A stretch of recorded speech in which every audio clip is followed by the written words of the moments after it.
सोचिए, आप अपनी जिंदगी की सबसे बड़ी खरीदारी करते हैं, एक चमचमाती नई SUV Maruti Grand Vitara car. जून 2024 में डिलीवरी मिली। आपको लगा अब सालों तक चैन की ड्राइविंग होगी, लेकिन सिर्फ 5 महीने में सिर्फ 22,000 किलोमीटर चलने के बाद आपकी गाड़ी 20 सड़क पर अचानक बंद हो जाती है। सर्विस सेंटर के चक्कर और आखिरकार मामला पहुंचा है कोर्ट तक। 14 जुलाई 2026 को रायपुर डिस्ट्रिक्ट कंज्यूमर कोर्ट ने चौंकाने वाला आदेश दिया। मारुति सुजुकी या तो 45 दिनों में गाड़ी दे या फिर ग्राहक को 20,50,000 रुपए का दंड और मानसिक प्रताड़ना के लिए 1 लाख रुपए और 10,000 रुपए लिटिगेशन खर्च। और इस पूरी कहानी के पीछे नाम बार बार गूंज रहा है, वो है E20 पेट्रोल।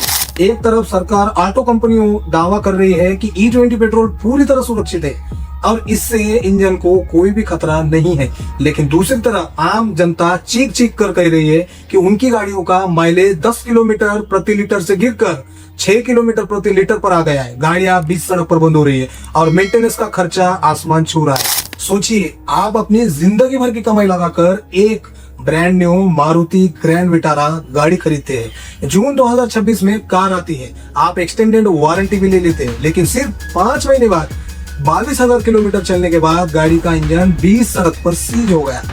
क्या वजह थी? खराब ड्राइविंग? नहीं।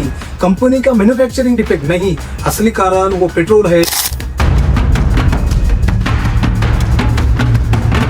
और आखिरकार मामला पहुंचता है कंज्यूमर कोर्ट तक। 14 जुलाई 2026 को रायपुर डिस्ट्रिक्ट कंज्यूमर कोर्ट ने अपना फैसला सुना दिया। मारुति सुजुकी या तो 45 दिनों में नई गाड़ी दे या ग्राहक को 20,50,000 रुपए रिफंड करे, साथ में मानसिक प्रताड़ना के लिए 1 लाख रुपए और 10,000 रुपए लिटिगेशन खर्चा। और इस पूरी कहानी के पीछे जो नाम बार बार गूंज रहा है, वो है E20 पेट्रोल।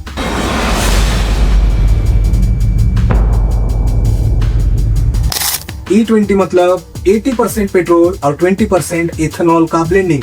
इथेनॉल जो गन्ने, मक्के या टूटे चावल से बनता है। सरकार का टारगेट पहले 2030 तक था, लेकिन इसे तेजी से आगे बढ़ाकर पूरे देश भर में लागू कर दिया गया।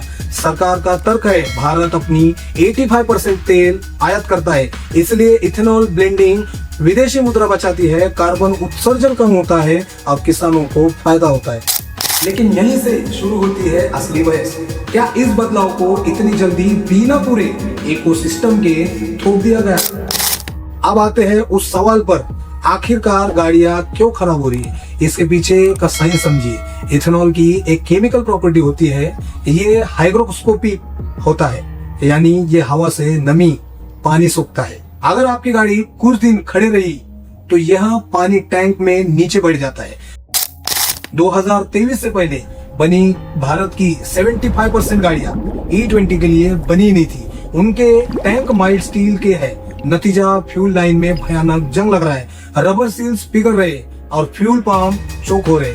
और सबसे बड़ा धोखा हुआ आपके माइलेज के साथ। विज्ञान कहता है कि 1 लीटर पेट्रोल में 32 मेगा जूल एनर्जी होती है, जबकि इथेनॉल में सिर्फ 21.1 मेगा जूल, यानी 34% कम एनर्जी।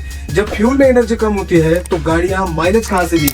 कारों का माइलेज 12 से 15 किलोमीटर से गिरकर 6 to 8% किलोमीटर पर आ गया घटकर। यानी पेट्रोल के रेट्स 112 से कम नहीं हुए, लेकिन माइलेज गिरने से आपकी जेब का खर्चा हर महीने 40% बढ़ गया।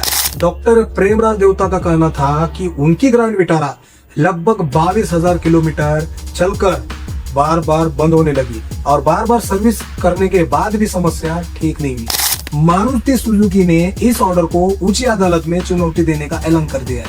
कंपनी का कहना है कि कार E20 कंपैटिबल थी, मैनुअल में साफ लिखा था, और उनके मुताबिक असली वजह फ्यूल कंटामिनेशन थी, न कि E20 खुद। यानी ये केस अभी कानूनी तौर पर सुलझा नहीं है, लेकिन यह पहला ऐसा ऑर्डर है जिसने E20 को लेकर देश भर में बहस छेड़ दी।